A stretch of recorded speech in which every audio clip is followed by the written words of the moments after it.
Hey guys, so in case you were wondering if you didn't have kids, or if you do, this is one of the things that you're going to have to probably deal with if you have had children with a narcissist and they have any kind of custody. So, as I've explained why my daughter's father has full physical custody of her and why there is joint legal custody. Last year, I had to inform my daughter's teacher of my existence. She thought that, actually I can't remember if it was the teacher or the student coordinator, but whichever one of them it was, they had thought that the woman who is claiming to be my daughter's mother was actually her biological mother, and didn't even know that I existed. So I was able to get in touch with the school and kind of explain what was going on, and so they looped me in on everything. They sent me copies of everything, all the paperwork that I had asked them to send, and it was great. I had a voice. I was included as her parent. This year, the teacher is telling me that I have to get all the papers, everything that's sent home, everything from her father. She's got an IEP, and last year they reached out to schedule an IEP meeting with me. This year I was informed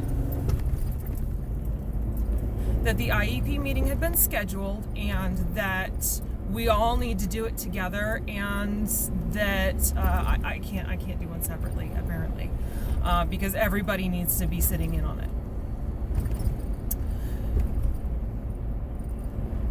Yeah. Whereas last year they had actually been super open to having two separate meetings. Does this make sense to you? The only thing that's really changed has been the principal and the teacher, as far as I know. So, what's going on here? Why am I suddenly being pushed out? Why am I not being treated as an equal parent? That's a really good question, isn't it? I've reached out to the coordinator, I've reached out to the teacher, and I have not had my questions answered.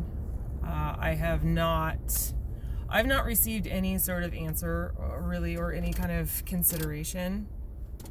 And yeah, let me tell you, it's kind of frustrating because my daughter needs all the support she can get. But I'm being forced to go through my ex-husband's for any information about her. And during one of last year's meetings, he had demanded that I carbon copy him on any and all emails that I send to the school. Whereas there's no such standing thing for him to send that to me. Okay, sure. He did that in the IEP meeting. Make sure you carbon copy me on that. Okay. That caused an awkward silence. So, this is just one of the things that you're going to end up dealing with. You are going to be treated as a second-class parent, if you are even treated as a parent at all. I am not acknowledged as anything more than a biological parent. I'm told that I don't have a relationship with my daughter. I am told that she has all of her needs are being met by all of her emotional and physical, etc. All of her needs are being met by her father and mommy. So I'm like chopped liver. So that's just another thing that the narcissist or abuser will try to use to hurt you, to push you out, to try to make you feel insignificant, like you don't matter, So I'm going to end up having a little chat with the principal. This is going to be really interesting. I hope. And if it's not fruitful, I will be going higher. Because I have informed the school about everything that has happened, everything that has been happening, and yet this is what they are doing. So, I'm sorry, but I'm not going to stand for it. I'm not going to stand for being treated like a second-class citizen, second-class parent, like I don't matter, like he is the important one and I'm just here, yeah.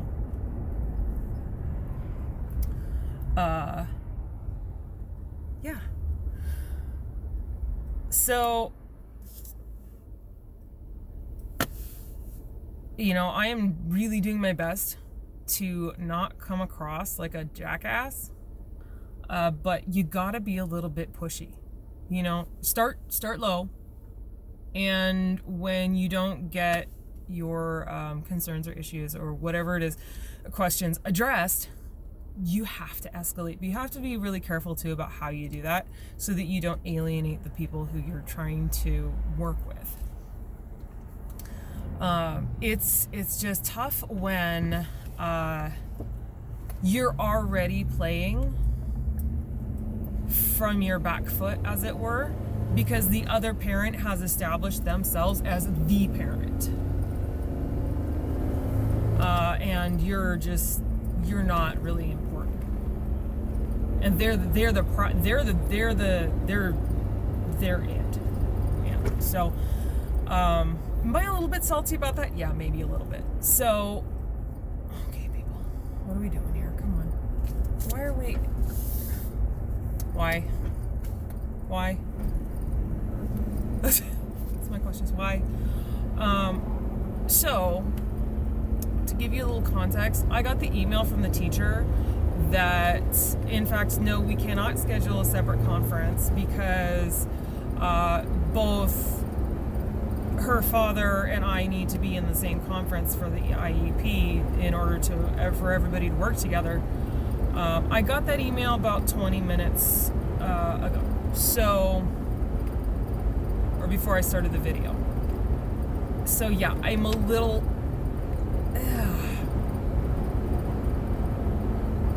it's frustrating because I go through this with every single thing. And last year I got really, really lucky because the staff of the school actually listened and they actually included me as an equal parent. This year is it's just like prior years in a different school and with many different providers, medically and for mental health. This is what you will deal with. So if you are with somebody like this and you don't have kids yet, do not have kids with them. Do not have kids with them. Do not have kids with them. It is the worst thing you could do for a child.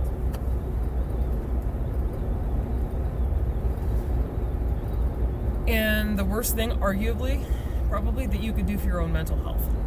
So, yeah, you're not allowed to be a parent. You're just not.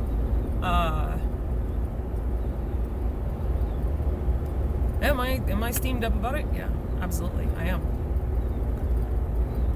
Is getting mad or really having a huge emotional reaction, is that gonna change anything? No, it's really not. Unless I take and I breathe through that. And yeah, I had to do some breathing exercises because I tell you what, it triggered the crap out of me, because it's just what he does. But I will tell you that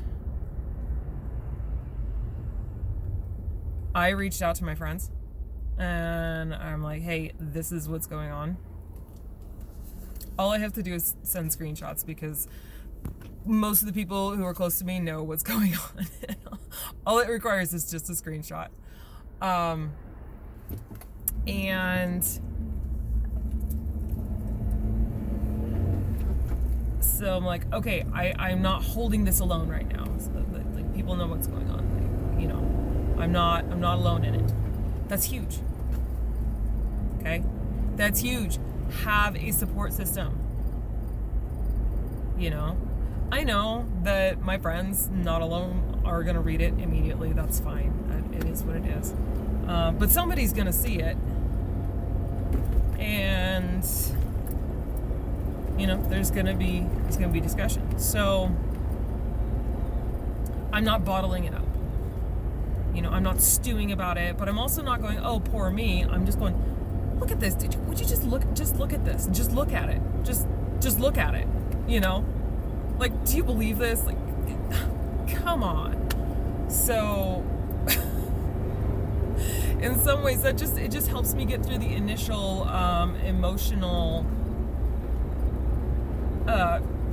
It's not a catastrophe like it used to be. It used to be so bad, dude. Oh,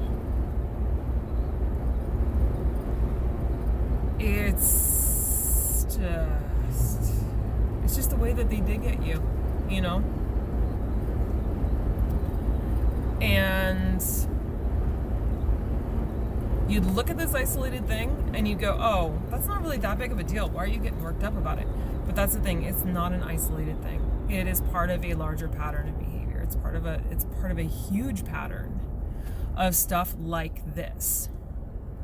And that's the really tough thing about this kind of abuse, is that when you take one part of it, people look at it and go, oh, that's not that bad. What are you screaming about? Like, what's your problem? Yeah, sure, it's not great, but dude, really? Seriously? You gotta be that way? Bro. If you're a Subaru driver, I apologize, but Subaru drivers out here. I have words. But no, it's exactly like that. It's all these small little things. It's death by 1,000 cuts. It is designed to make you feel crazy. It is designed to make you feel helpless. It is designed to make you feel powerless. So how do you combat that? You recenter, you visit truth, you visit, you know, what do you know? And what can you do about it? Okay. What can I do about it? Well, I can do what I did last year. I can go talk to the principal and say, hey, this is what's going on. This is the history of domestic abuse and domestic violence. This is what's going on. This is what's affecting this. And this is what's going to make this probably not very productive. Because I had asked for a separate conference because during last year's meetings, when I agreed with any intervention or supported it, I'm going to say probably 90% of the time, my ex was like, no, we're not doing that. Or she doesn't need that. Or no, we're doing this specific thing. And I'm like, why would you not want every possible option to help our child who is very, like, behind? He blames it on the ADHD, but whatever. So, yeah, this is the kind of stuff you'll deal with. So what can I do about it? I can get in touch with the principal, do exactly the same thing I did last year. You know, it doesn't guarantee a good result, but I will know that I have tried, and I will have documentation that I have tried. That's important. Document. Freaking document everything, okay? Like I've said before, if there is one piece of advice that I have for people who are still dealing with an abuser, or, you know, in whatever capacity, whether you're still with them, trying to get away, you've gotten away, but you have kids with them, and they're just really making life difficult, document everything. I mean, like, everything. And get as concrete of evidence as you have to show the pattern of behavior, that this is not just an isolated thing. This is part of a bigger pattern of abuse. So Yeah, I have documentation, and I have the court order that shows joint legal custody.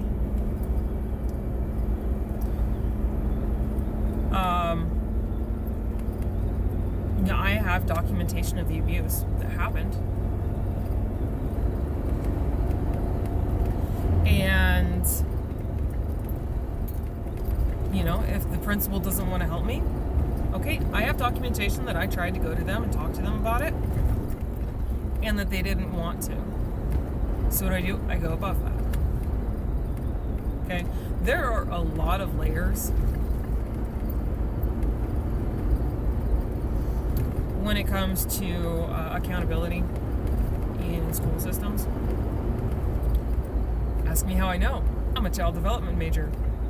So, that being the case, most schools, as I'm aware of, actually go by the NAEYC, I believe, is how it's spelled. I did a course on it. It's the ethics course. But they have this ethical code that they have to go by. And they can get in trouble if they don't. So there is oversight.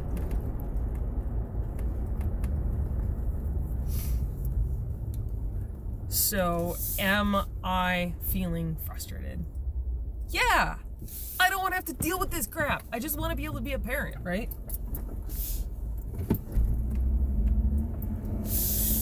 It should not be this difficult, right?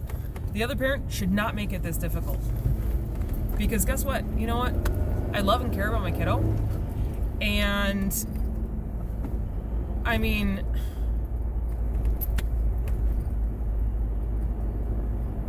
the reason I'm doing the child development stuff is to be able to help her, I'm actually getting a formal education at a college in order to do that. I'm investing time and money into that. And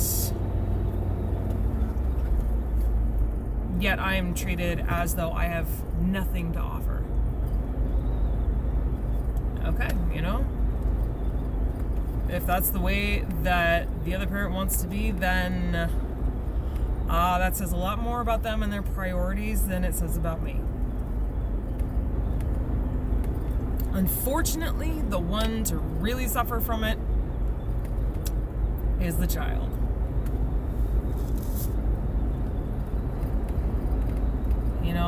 I have been trained to write curriculum, right?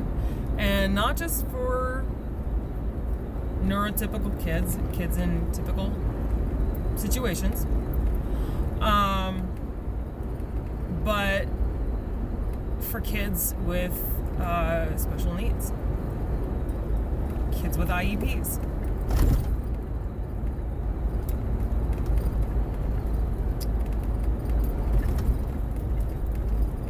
So,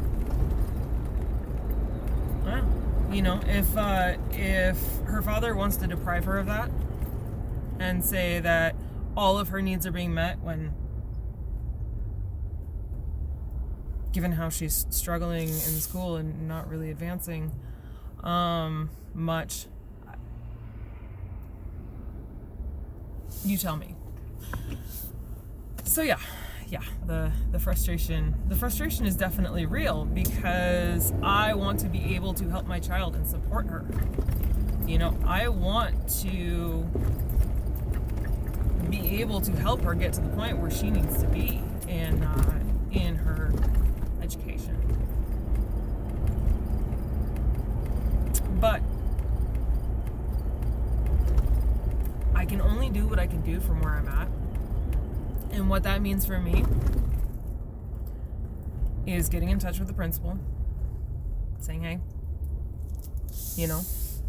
this is what's going on. This is what's been going on. These are my concerns. These are my questions. What's going on?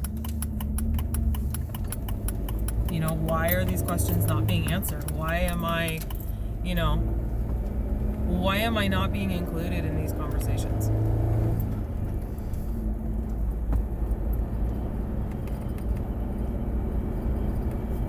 Like I said, I have no guarantee of getting any sort of satisfactory answer, but I mean, dude, I got so much on my plate right now. I don't want to deal with more.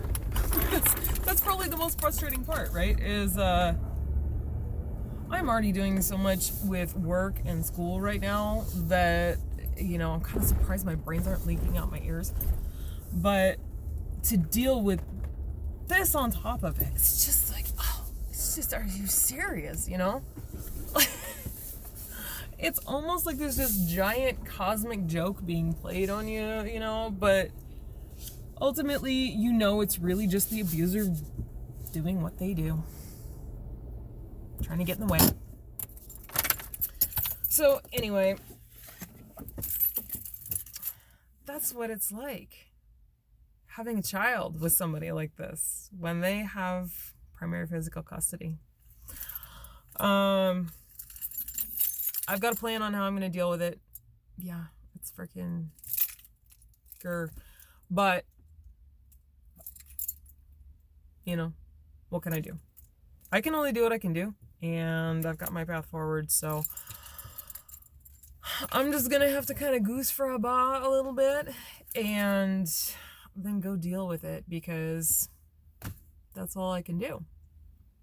And, you know, get prepared for this meeting that apparently